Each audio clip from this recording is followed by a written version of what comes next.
Hey guys, how you doing? Will Green here. You're listening to Tough Crowd Podcast number 2.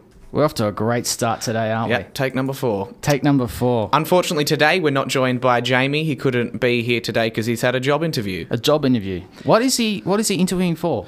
No idea. He just said he's had a job interview. Very mysterious young man. I don't trust him a lot. And this is more important than this podcast. I know. Get your priorities straight, buddy. Disappointing you, TAFE Jamie. comes first. Well, he sends a message. He says, have a sick podcast, and remember this little quote when you're recording today, have a sick podcast. And he says it's from Abraham Lincoln, but I don't believe him for a second. Have a sick podcast. Jamie. Yeah, Jamie, not Abe. Yeah. Anyway, over the weekend, I've been researching, doing some real hard research into comedy. Found I knew about her for a while, but I've just been listening to her stuff recently. Her name's Amy Schumer. All right. She's an American comedian, and she's hilarious. I think she's a very funny girl. The clip that we have of her is she's on the Canadian comedy show, Funny as Hell. It's on HBO Canada. Yep. The best HBO. So give us a listen. All right, here's Amy Schumer. I'm Jewish. Do you have some Jews? Are there any Jews happening? Let's keep it down. Everybody hates us. No one's ever like, you're a Jew, let's hang out more. They're like, I think you destroyed my family in some way. I just went to our homeland. Have you ever been to Miami? Yeah. That place is weird. I got stung by a jellyfish my first day there, or at least that's what the guy who was peeing on me told me. I don't remember going in the water, but I'm not a doctor. But I really am. I'm cool with all races, all religions. Like, my best friend is Asian, I'm pretty sure. And she's really excited. It was important to her family that she date an Asian guy, so she finally just met one. But he looks just like her dad and her mom. It's really uncomfortable. Are the Asian people laughing? I can never tell. I can't. All right, I'm digging her. You like Amy? Yeah. She's funny. I think she's funny. It's hard. It's really hard for female comedians. It's really hard because there's... You don't hear of too many, like, really cracking into the mainstream. I know, and she's killing it. If you listen to the audience, she's really ripping it up. She first became popular. I don't know if you've seen this. It's the Charlie Sheen roast. Did you watch the Charlie Sheen roast? Yes, I did. She was the... Okay, now I'm getting a face to a name. Yeah, Amy Schumer. She's the blonde one. She's really sexy. I actually thought she bombed on the Charlie Sheen roast. But bombed? She didn't. She just was really, like, outrageous, and that's kind of what made her... slingshotted her into success a little bit, was her controversy, saying some pretty outrageous things.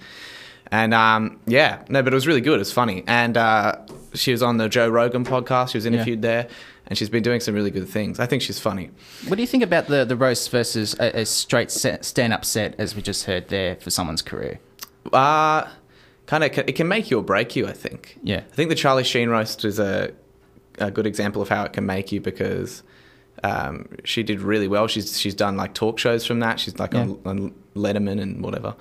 So yeah, but it's a different kind of thing. Seth MacFarlane from Family Guy was on it. Yeah, he did a little bit. I think he should do stand up. That guy, Seth MacFarlane. I wonder if once Family Guy finally does finish its run, if he won't make that transition. I doubt it, but he could. You can tell because he references in the show in Family Guy stand up comedy a lot, and his favorite comedians and comedians he doesn't think funny. Like that episode with Dane Cook where he's like, bags him out, says not funny at all. You can tell he has an interest in it. Yeah. But he doesn't do it. But I think he should. He brought the house down at the roast. Speaking of that roast, someone who really tore it up that night and sadly no longer with us, Patrice O'Neill. Yeah. And I thought that was one of his best sets, and it's ironic that was one of his last. Yeah. Well, actually, we'll get some audio of that next week on the podcast for sure. Chuck that up. All right, we're going to move on valiantly along here. Now, coming up here... Who is Drew Hastings? Drew Hastings is at the moment, he's currently the mayor of Hillsborough, Ohio. He's the mayor? He's the mayor. And he's a comedian? He's a comedian. He ran as a joke and he won. I want to go to that place. I want to live in somewhere where my mayor is a comedian. Hillsborough, Ohio. And his political stance on gun control. Here's Drew Hastings, mayor of Hillsborough. So I never did get to use this expensive coyote rifle, except once. I got to use it once. Last fall, I'm sitting in the office at home. I'm trying to write or something. And I look out the window, and my girlfriend, who likes to take hikes way out in there in the pasture and stuff. She's way the hell out there, and she's trying to get my attention for something. Hey, look! And I don't know what the hell she's trying to show me. I can't tell. I can't find the binoculars that are always laying there. So I opened the window and I said, you know what? I'm just going to use that damn coyote rifle. I'm just going to use the scope on it just to see what the hell she's trying to show me. She can't possibly see me up here at the house. I can see the pores on her face in this thing. Anyway, I lose her in the scope. I take the rifle down. She's serpentining across the pasture.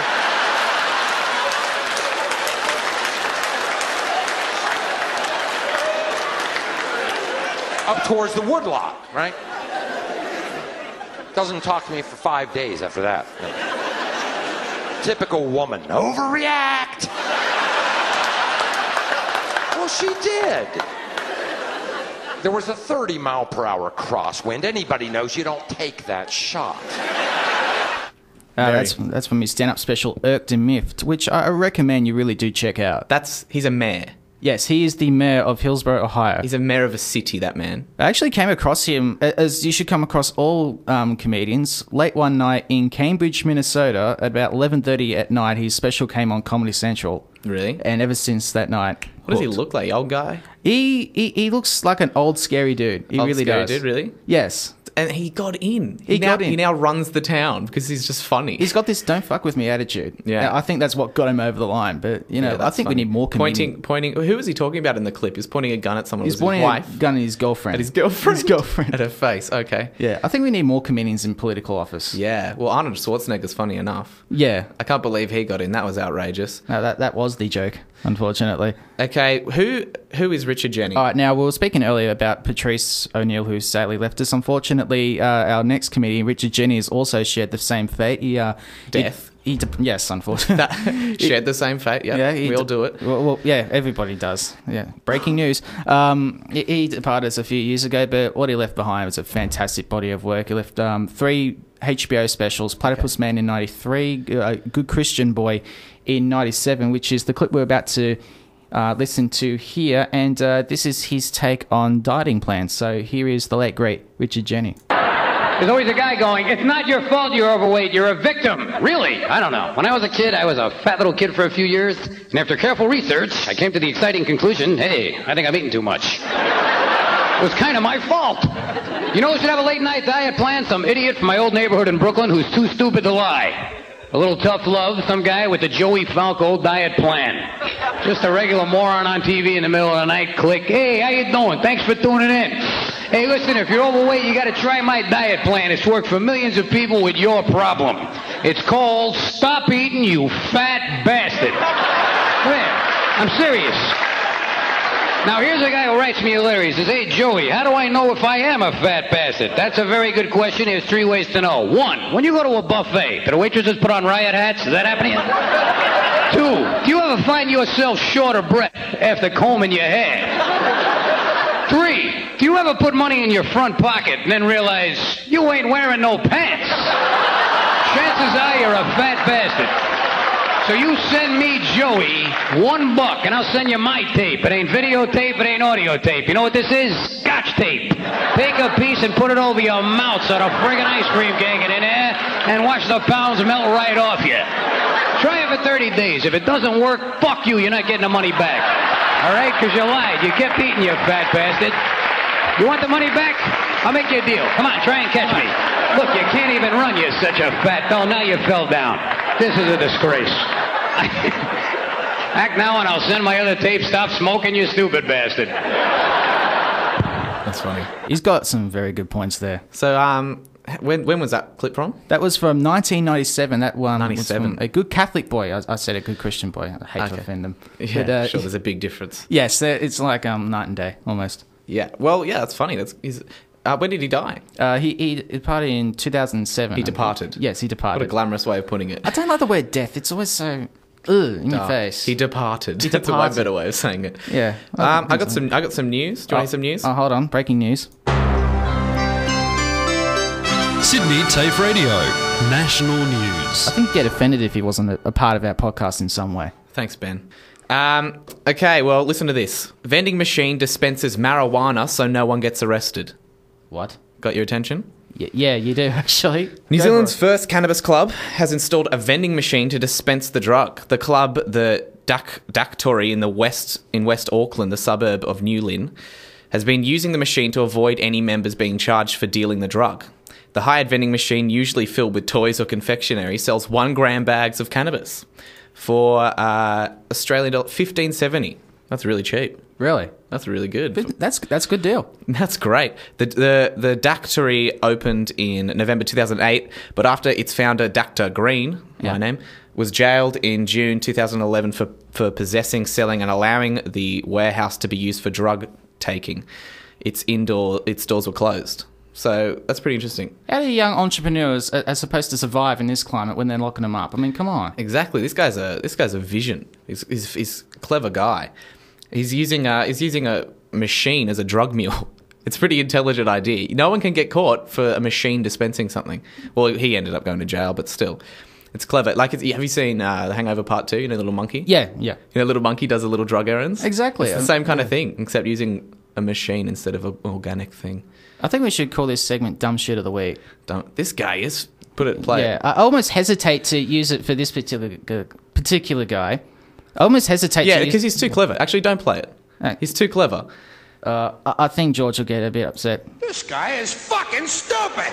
See, I have no control over him. He's just loose cannon. So this means that, I guess, in New Zealand it's legal for medicinal purposes. It must be, because it says cannabis clubs are set up as places where marijuana is sold to people for medicinal purposes. I'm getting over there. Yeah. I think it's, Yeah. they'll do wonders for tourism over there. That's it. All right, so who you have next? All right, now we were speaking about earlier, Drew was actually speaking earlier, Drew Hastings, you know, we're on first name basis, we're tight like this. Speaking about guns, and now here's a name that instantly you recognise, Chris Rock. Chris Rock, of course, the big one. Yeah, the big one. The big black one. He is I think he'd like that name. The big black one, yeah. Yeah, one of his more famous bits was on gun control. This is from Bigger and Blacker in 1999 in Harlem. Let's take a listen to Chris Rock on gun control. Everybody talking about gun control. Gotta get rid of the guns. Fuck that, I like guns. You got a gun, you don't have to work out. I ain't working out. I ain't jogging. You got pecs, I got pecs. Oh, man, shit. You don't need no gun control. You know what you need? We need some bullet control. We need to control the bullets. That's right. I think all bullets should cost $5,000. $5,000 for a bullet. You know why? Because if a bullet costs $5,000, there'll be no more innocent bystanders.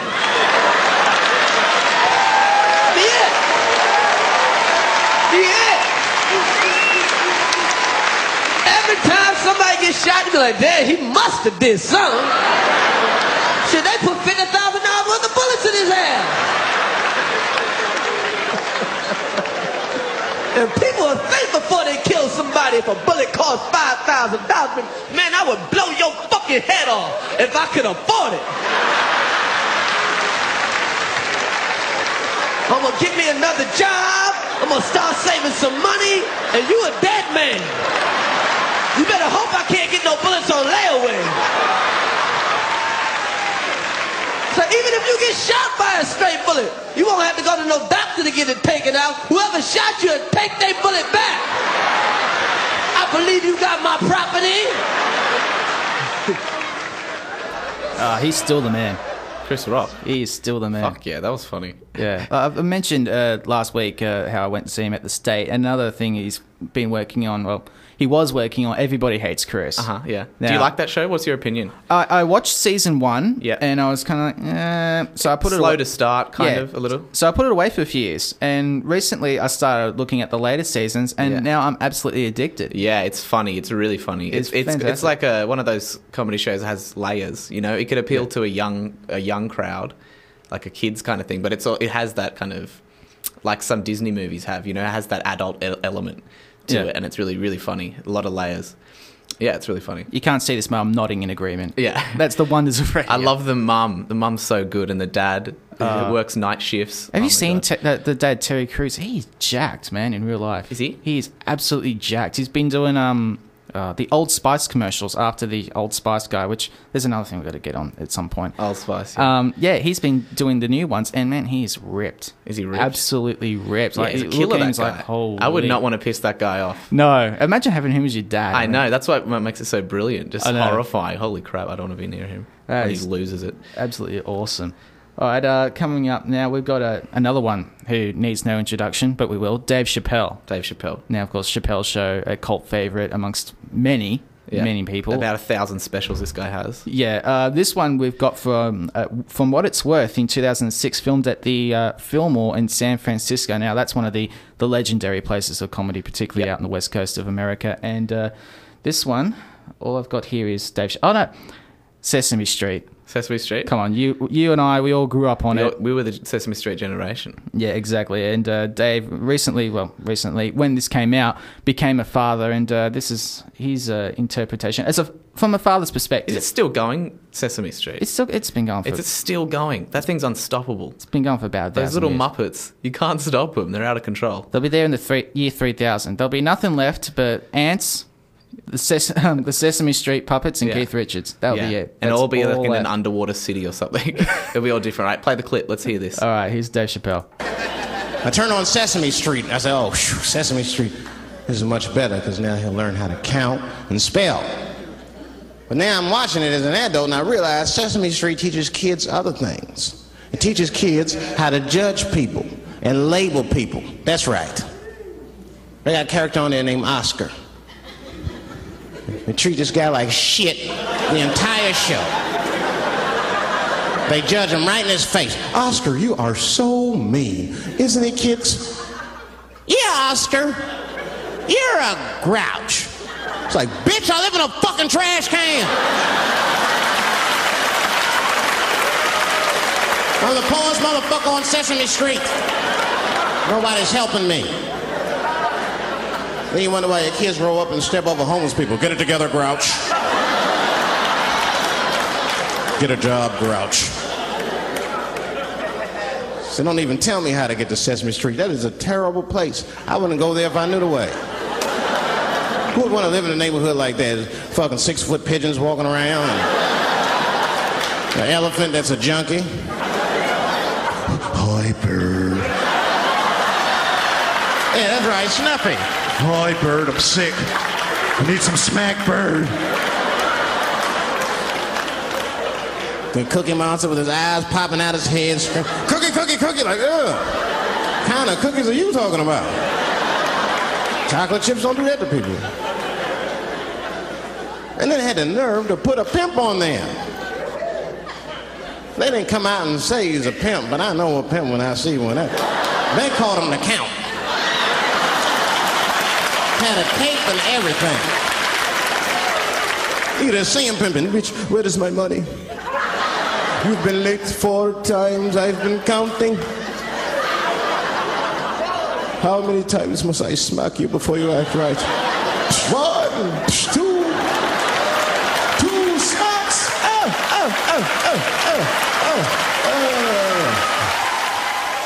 Ah, brilliant. Dave. He's one of my favourites, easily. He'd be probably number 3. Yeah? Dave Chappelle's so good, man. Hilarious. We spoke about him last week as well, didn't we? Yeah. About his Inside the Actors studio. Brilliant. It's so funny. I'm sure we're going to get some more Dave Chappelle on here as the weeks go by, for sure. Of course. Eventually we're going to start running out of people. We've got to dig up some new talent, I think. Yeah, well, that's what I tried to do over the weekend. That's what Amy was. Yeah.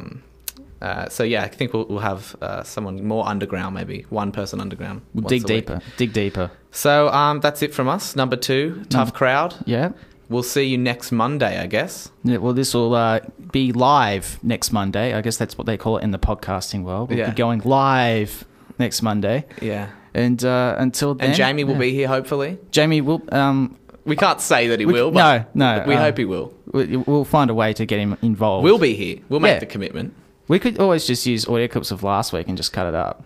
Yeah, I guess so. We should have done it today. Yeah, we'll do that. All right. Hopefully we'll be here, and hopefully you'll be here too. And play that outro, dude. Yeah, let's get that on. Have a good week, guys. Ass, ass, ass, ass, ass, ass, ass, ass, ass, ass, ass, ass, ass. Stop. Now make that motherfucker hammer sound like. Shut the fuck